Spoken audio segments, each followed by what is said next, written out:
really two questions for you. How do you feel about the change in general? And then why is that true?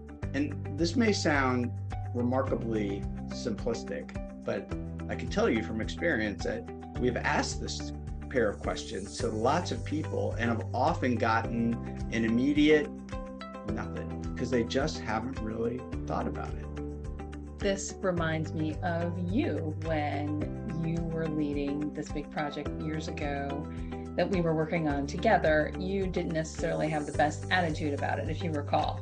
I don't remember that.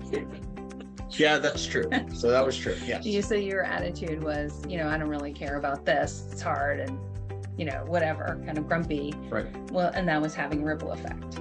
Right. And, gets into something else that we talk about, that the leader's got to change first in order for the rest of the team to change. And that was certainly true for me. And it does start with this kind of an idea here. Like, how did I feel about it? That is maybe a touchy-feely, soft way to start to think about things, but very valuable. It certainly was for me.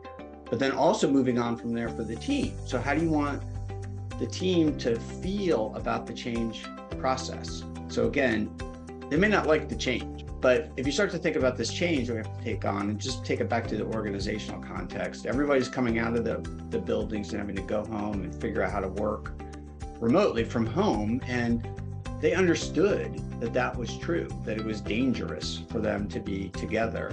But the organizations that did that well, it was about the process that they went through. And then thinking about what would help them feel that way, that was really key. Could be communication, could be all kinds of different things that you could do, but thinking through it is the first step.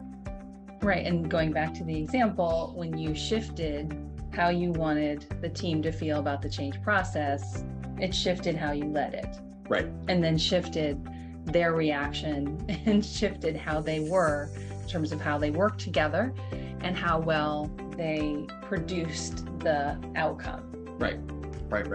Makes a difference. It matters. It mattered to me, but that was very meaningful for a couple hundred people and several thousand that we were impacting. And it had to start with me to make that shift.